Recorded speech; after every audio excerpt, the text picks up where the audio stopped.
রাজাকার রাজাকার স্লোগান দিয়া হাসিনা যে পথে গেছে, আবারও যারা এই স্লোগান দিয়ে মানুষকে বিভ্রান্ত করার চেষ্টা করবেন, আপনাদের পরিণতিও একই পথে হবে। হাসিনা গেছে যে পথে, আপনারাও যাবেন সেই পথে। আমরা সরকারকে বলতে চাই, মাননীয় প্রধানমন্ত্রী, আপনি আজকে শ্রমিক সমাবেশে আসছেন, আপনার দলের শ্রমিক সমাবেশে, এখানেও আপনার গোয়েন্দা সংস্থার লোকেরা আছে। বিশাল শ্রমিক সমাবেশ থেকে এই শ্রমিকরা দাবি জানাচ্ছে, গণভোটের রায় দাড়ি কমা সুদ্ধা আপনাকে বাস্তবায়ন করতে হবে। এই ব্যাপারে যদি কিন্তু বাংলাদেশের জনগণ মানে না, প্রয়োজনে আরেকটা জুলাই সংগ্রামের অভ্যুত্থানের ডাক দেওয়া হবে। সেই ডাকে আরো বেশি পরিমাণ শ্রমিক নিয়ে রাস্তায় নামতে আপনারা কি তৈরি আছেন?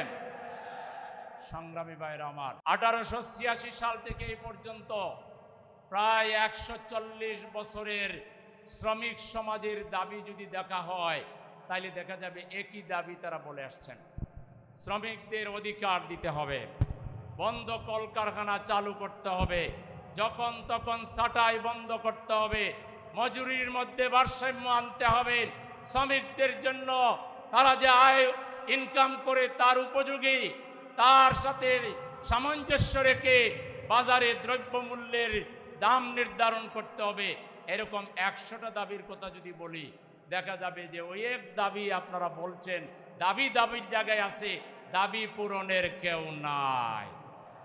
সেজন্য আমাদের প্রবীণ শ্রমিক নেতা অধ্যক্ষ হারুনুর রশিদ খান যে কথা বলেছেন, তার সাথে সুর মিলিয়ে বলতে চাই, এত দাবি দাওয়া দিয়ে কাজ হবে না। এক দফার মধ্যে মুক্তি, 1500 বছরের পূর্বে চলে যেতে হবে।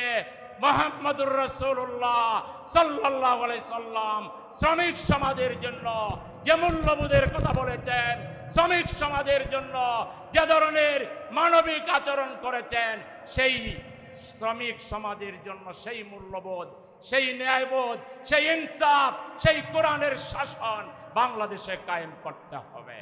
আল্লাহর রাসূল যখন এসেছিলেন, তখনও সমাজে দাবি দেওয়ার শেষ ছিল না, কিন্তু আল্লাহর রাসূল অসংখ্য দাবি পূরণের দিকে যাননি। তিনি এক দফার কথা মানুষকে বলেছিলেন, কুলু লা ইলাহা ইল্লাল্লাহ তুফলিহুন। এই এক দফার মধ্যেই সকল দফার মুক্তি নিশ্চিত হয়েছিল। সুতরাং আগামী দিনেও আমরা শ্রমিক সমাজ, ছাত্র সমাজ, গণমানুষ ঐক্যবদ্ধ হয়ে এদেশে কোরআনের সমাজ প্রতিষ্ঠার বিপ্লবী আন্দোলন, জামাত ইসলামের হাতকে শক্তিশালী করে একটি ইসলামী মূল্যবোধের সরকার আমরা প্রতিষ্ঠা করে শ্রমিক সমাজ সহ সমাজের প্রতিটি শ্রেণী পেশার মানুষের অধিকার আমরা প্রতিষ্ঠা করব। সেই সংগ্রামে, সেই আন্দোলনে দেশবাসীকে আমাদের সাথে সম্পৃক্ত হওয়ার, আমাদেরকে সমর্থন করার আমরা আহ্বান জানাচ্ছি। আলহামদুলিল্লাহ, এতদিন মানুষ বলতো আপনারা তো অনেক ভালো সংগঠন, মজবুত সংগঠন, কিন্তু জনসমর্থন নাই। গত নির্বাচনে ঈদের আনন্দে মানুষ যেভাবে বাড়িতে যায়, পাবলিক প্লেসে, বাসে, ট্রেনে, লঞ্চে একটা মাত্র স্লোগান ছিল, মার্কা আছে কি? সেই মার্কার নাম কি? দাড়ি পাল্লা, দাড়ি পাল্লা স্লোগানে জনগণ সমস্ত জালিম, জুলুম, ফ্যাসিবাদ আর স্বৈরাচারকে রুখে দেওয়ার জন্য, ঘুষ এবং দুর্নীতিকে বন্ধ করে বাংলাদেশে ইনসাফ কায়েমের জন্য মানুষ জামাত ইসলামীর পতাকা তোলে, দলে দলে সামিল হচ্ছে। আজকে এই দেখে অনেকের মাথা খারাপ হয়ে গেছে, সেই পুরাতন ফ্যাসিবাদী কায়দায় জামাতকে ট্যাগ লাগাচ্ছে, জামাতের বিরুদ্ধে নানা কথা বলছে।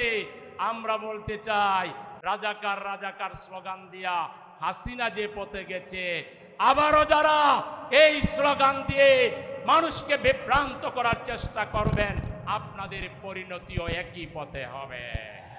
হাসিনা গেছে যে পথে, আপনারাও যাবেন সেই পথে। বাংলাদেশের মানুষ আর বিভাজনের রাজনীতি চায় না। সুতরাং পার্লামেন্টে গঠনমূলক ভূমিকা রাখবেন, আর না হয়ে বাইরে আমরা আছি, জনগণ আপনাদের সকল বাড়াবাড়ির জবাব রাজপথে দেবে। সবাইকে তৈরি হওয়ার জন্য, আগামীর মুক্তির বাংলাদেশ, ইনসাফের বাংলাদেশের জন্য প্রস্তুতি নেওয়ার আহ্বান জানিয়ে সবাইকে ধন্যবাদ জানিয়ে আমার কথা এখানে শেষ করছি। আল্লাহ হাফেজ। বাংলাদেশ। বাংলাদেশের প্রত্যেকটা সেক্টরের শ্রমিকদের মৌলিক মানবাধিকারকে খর্ব করা হয়েছে। আমাদের দেশের শ্রমিকদের শ্রমকে একদল কুচক্রী মহল তাদের মুনাফায়ের হাতিয়ার বানিয়েছে। শ্রমিকদের ঘামের উপরে দাঁড়িয়ে, শ্রমিকদের রক্তের উপরে দাঁড়িয়ে তারা তাদের সম্পদকে কক্ষিগত করার চক্রান্ত তারা নিয়েছে। আমরা বলতে চাই, আগামীতে বাংলাদেশে যেদিন সুষ্ঠু সরকার প্রতিষ্ঠিত হবে, যেদিন বাংলাদেশে আল্লাহর রাসূলের বিধান কায়েম হবে, সেদিন বাংলাদেশের শ্রমিকরা তাদের অধিকার পাবে। সম্মানিত উপস্থিতি, আমরা বলতে চাই, পৃথিবীতে অসংখ্য মানুষ শ্রমিকের অধিকারের কথা বলেছে। ইউএসএ থেকে শুরু করে রাশিয়া, চায়না সবাই শ্রমিকের অধিকারের কথা বলেছে, কিন্তু কেউ শ্রমিকের অধিকার রক্ষা করতে পারে না। তাই আমরা বলতে চাই যে আদর্শ শ্রমিকের অধিকারকে রক্ষা করে, শ্রমিকের হক ফিরিয়ে দিতে পারে, বাংলাদেশের ন্যায্যতা প্রতিষ্ঠা করে, সে আদর্শের নাম হচ্ছে হযরত মুহাম্মদ সাল্লাল্লাহু আলাইহি ওয়াসাল্লামের আদর্শ। সে আদর্শের নাম হচ্ছে ইসলাম। তাই আমরা বলতে চাই, আগামীর বাংলাদেশে যেদিন বাংলাদেশ দেশ প্রকৃত ন্যায়বান শাসকদের হাতে বাংলাদেশ যাবে, সেদিনে আমাদের অধিকার প্রতিষ্ঠিত হবে ইনশাআল্লাহ। সেই অধিকার প্রতিষ্ঠার জন্য সবচেয়ে শক্তিশালীভাবে যে শ্রেণী অবদান রাখবে, সেই শ্রেণী হলো বাংলাদেশের শ্রমিক শ্রেণী। পৃথিবীর কোনো পরিবর্তন হয়নি যে পরিবর্তনে শ্রমিকদের অবদান ছিল না। আমরা দেখেছি সর্বশেষ জুলাই বিপ্লবে বাংলাদেশের ছাত্র জনতা যখন রাস্তায় নেমে এসেছিল, সেদিন সহস্রাধিক শ্রমিক, লক্ষ শ্রমিক বাংলাদেশের রাজপথে নেমে ফ্যাসিবাদকে বাংলাদেশে বিতাড়িত করেছে। তাই আমরা বলতে চাই, আগামীতে যারা শ্রমিকের অধিকার নিয়ে ছিনিমিনি খেলতে চান, তাদেরকে সতর্ক করতে চাই, ছাত্র এবং শ্রমিকদের ঐক্য আগামীতে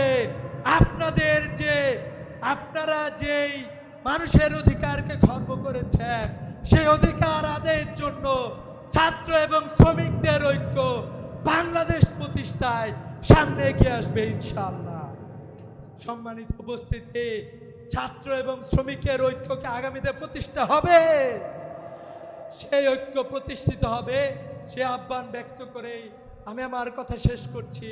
আসসালামু আলাইকুম ওয়া রাহমাতুল্লাহ।